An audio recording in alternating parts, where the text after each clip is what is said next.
Καλά Χριστούγεννα! Νομίζω ότι τα intro γίνεται όλο και χειρότερα. Καλησπέρα παιδιά, Mega Grey Ninja εδώ, τι κάνετε, πώς είστε? Για άλλη μια φορά ένας χρόνος φτάνει στο τέλος του, το 2024 τελειώνει σε μερικές μέρες, οπότε φαντάζομαι ότι καταλαβαίνετε τι σημαίνει αυτό. Βασικά καταλαβαίνετε γιατί διαβάζετε τι γράφει ο τίτλος από εδώ κάτω. Όπως και να έχει, σήμερα θα δούμε τα top 5 fan games που έπαιξα φέτος στο κανάλι. Όπως και πέρυσι, έτσι και φέτος δίνω τη διευκρίνηση ότι τα fan games δεν πρέπει ντε και καλά να έχουν φτιαχτεί φέτος, αρκεί να τα έχω παίξει φέτος στο κανάλι.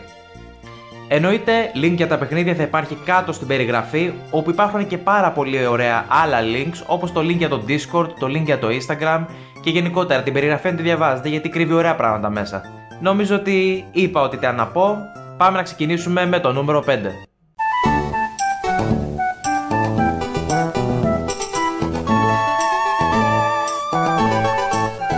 Στο νούμερο 5 έχουμε το Tower of Ashes, ένα Pokemon roguelite παιχνίδι το οποίο φτιάχτηκε για τον διαγωνισμό EV Expo Game Jam νούμερο 10. Η ιστορία του παιχνιδιού τώρα δεν έχει πάρα πολύ σημασία, είναι πάρα πολύ υποτυπώδης, αλλά πολύ περιληπτικά. Υπάρχει ένας πύργος ο οποίος κάθε βράδυ καίγεται και κάθε πρωί αναγεννιέται από τις τάχτες του. Και ο στόχος του παίχτη είναι να φτάσει στην κορυφή του πύργου και να αντιμετωπίσει το final boss. Αυτό που κάνει το παιχνίδι ενδιαφέρον είναι το gameplay. Το παιχνίδι, όπως ανέφερα, είναι roguelite, το οποίο σημαίνει ότι άμα χάσεις μια μάχη μέσα στον πύργο, τότε ξαναξεκινάς από την αρχή. Επίσης, τα Pokémon δεν έχουν level, το οποίο ουσιαστικά τα κάνει όλα ισοδύναμα μεταξύ τους. Βέβαια, παίρνουν experience, αλλά αυτό βοηθάει μόνο στο να μαθαίνουν καινούργιες κινήσεις. Από εκεί και πέρα, ο παίκτης για να αποκτήσει πλεονέκτημα στη μάχη μπορεί να επισκεφτεί κάποιους ναούς οι οποίοι υπάρχουν μέσα στον πύργο, οι οποίοι του δίνουν κάποια συγκεκριμένα αντικείμενα τα οποία του δίνουν κάποια εφέ στη μάχη. Όπως για παράδειγμα, ξέρω εγώ, το πρώτο χτύπημα από κάθε αντίπαλο να κάνει μόνο ένα damage και άλλα πολλά effects. Γενικά είναι ένα πάρα πολύ ωραίο παιχνίδι αν θες να σου σκοτώσεις λίγο χρόνο, αλλά άμα το τερματίσεις 2 και 3 φορές τότε έχεις καταλάβει το gameplay και μετά γίνεται κάπως επαναληπτικό. Οπότε γι' αυτό το έβαλα στο νούμερο 5. Πάμε να συνεχίσουμε τώρα με το νούμερο 4.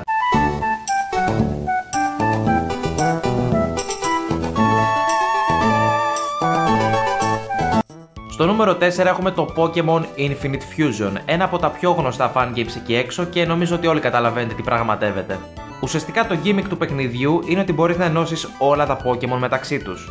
Εγώ προσωπικά έκανα ένα challenge όπου έπαιζα μόνο με τα Pokemon του Ash και κάποια Fusion ήταν λίγο...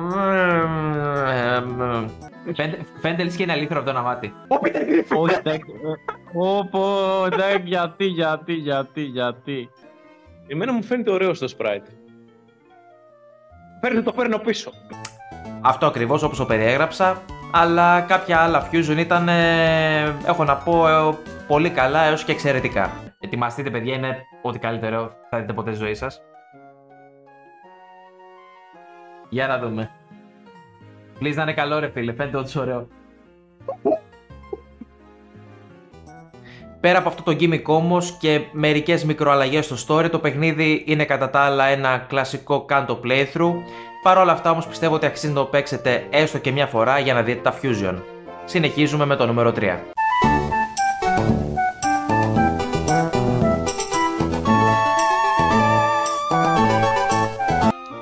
Στο νούμερο 3 έχουμε το Pokerog. Το παιχνίδι φαινόμενο το 2024 και ένα από τα πιο γνωστά και relevant fan games για αρκετούς μήνες. Όπως όλοι ξέρετε και όσοι δεν ξέρετε φαντάζομαι ότι καταλαβαίνετε, το Pokerog είναι ένα Pokemon roguelike παιχνίδι το οποίο βρίσκεται online στο διαδίκτυο. Στην αρχή του παιχνιδιού ξεκινάς με τα 3 starter Pokemon από κάθε γενιά, αλλά όσο παίζεις ξεκλειδώνεις και καινούρια Pokemon με τα οποία μπορείς να παίξεις. Το παιχνίδι έχει 3 modes, έχει το κλασικό mode όπου είναι 200 waves με άγρια Pokemon και εκπαιδευτές, το endless mode όπου είναι ατελείωτα waves μόνο με άγρια Pokemon, και τα challenges, όπου είναι ουσιαστικά το κλασικό mode αλλά με περιορισμούς, δηλαδή ξέρω εγώ μόνο Pokemon πρώτης γενιάς ή μόνο ένα type και τέτοια. Βέβαια, όπως και με το Tower of Ashes, το Pokerog είναι το ίδιο παιχνίδι ξανά και ξανά, οπότε από ένα σημείο και μετά καταντάει κάπως βαρετό, αλλά σε αντίθεση με το Tower of Ashes είναι ένα παιχνίδι το οποίο είναι στο διαδίκτυο, οπότε είναι προσβάσιμο πρακτικά παντού. Οπότε ξέρω εγώ, άμα έχεις κολλήσει στην γραμμή, ξέρω εγώ, στο σούπερ μάρκετ ή άμα είσαι κάπου έξω και δεν έχεις κάτι άλλο να κάνεις ή άμα είσαι στο μάθημα και βαριέσαι τη διάλεξη, το Pokerog είναι το κατάλληλο παιχνίδι για να σκοτώσεις λίγο χρόνο. Και γι' αυτό το έβαλα στο νούμερο 3.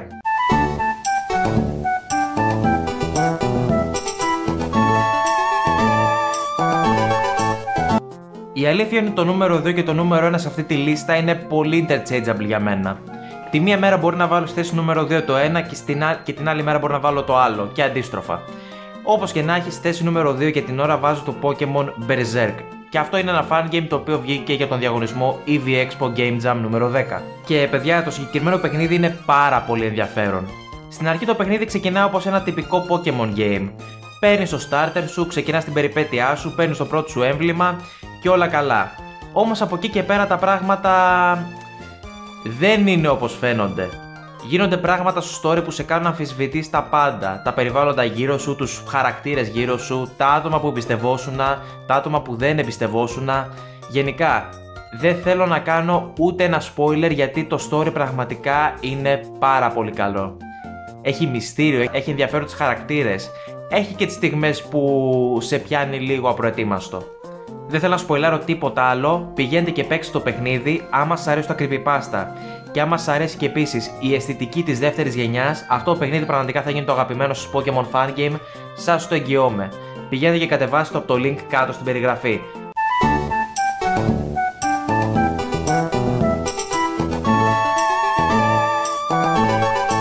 Πριν πάμε στο νούμερο 1, όπως και πέρυσι, έτσι και φέτος θέλω να δώσω μερικά honorable mention τα οποία δεν μπήκαν στη λίστα για τον έναν ή τον άλλον λόγο. Φυσικά ξεκινάω με το Pokémon Azure, το παιχνίδι το οποίο η αλήθεια είναι το ψιλοπαράτησα από ένα σημείο και μετά, διότι κόλλησα σε ένα boss fight και μετά είχα να το παίξω κάτι μήνες και μετά απλά δεν το ξαναπήρα ποτέ. Το παιχνίδι, παιδιά, είναι σε μια ολοκένουργια περιοχή με ολοκένουργια Pokémon, έχει πάρα πολύ ενδιαφέρον story, θυμίζει λίγο Reborn για όσους ξέρουν, απλά δεν έτυχε να το συνεχίσω ποτέ. Ίσως όταν βγει το επόμενο επεισόδιο, διότι το παιχνίδι δεν είναι ολοκληρωμένο, αυτή τη στιγμή νομίζω είναι στο Act 2 της ιστορίας του, αλλά όταν βγει και το επόμενο κομμάτι μπορεί να το ξαναπιάσω και να το ξαναπαίξουμε είτε από την αρχή είτε από εκεί που το αφήσαμε. Άμα όμως σας αρέσουν τα δύσκολα fan games και τα παιχνίδια με ενδιαφέρον story, παίξτε το, παιδιά, πιστεύω ότι αξίζει. Επόμενο honorable mention είναι το Pam Caboose Party, ένα παιχνίδι που είχα παίξει στο Halloween. Είναι ένα σύντομο game, τάξης ξέρω εγώ 1,5 με 2 ώρες. Και η αλήθεια είναι ότι το συγκεκριμένο παιχνίδι δεν θα το έλεγες ακριβώς τρομακτικό, αλλά θα το έλεγα τρομακτικό για Pokémon Game σίγουρα.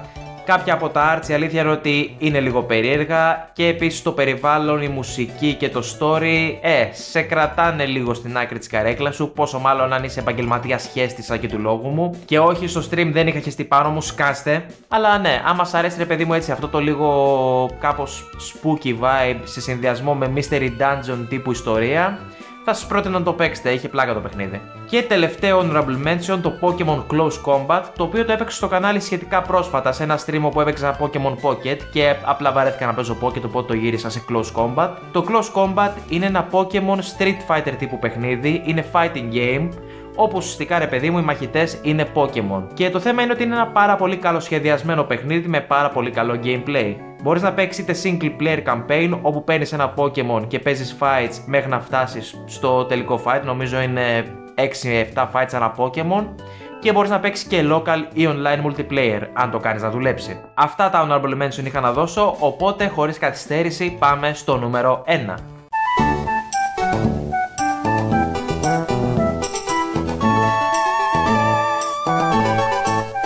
Στο νούμερο 1 βάζω το Pokémon A Star in the Desert. Το πιο wholesome παιχνίδι θα πω στη λίστα. Το Pokémon A Star in the Desert είναι ένα παιχνίδι τύπου Mystery Dungeon, αλλά με τα battle mechanics των κανονικών Pokémon παιχνιδιών. Όπως και στα Mystery Dungeon παιχνίδια, έτσι και εδώ ξυπνάς ως Pokémon σε έναν κόσμο χωρίς ανθρώπους και συναντάς τον παρτενέρ σου. Σε αυτή την περίπτωση τον Sobby, το Sobble. Και μαζί γίνεστε μια ομάδα κυνηγών κεφαλών ή Bounty Hunter, παιδί μου. Αν και το παιχνίδι δεν είναι ακόμα ολοκληρωμένο, το story το παρουσιάζει πολύ ενδιαφέρον. Δεν θέλω να σποιλάρω πάλι τίποτα, αλλά έχω να πω ότι οι χάρτες είναι πάρα πολύ καλοσχεδιασμένοι και οι χαρακτήρες είναι όλοι συμπαθέστατοι και καλογραμμένοι.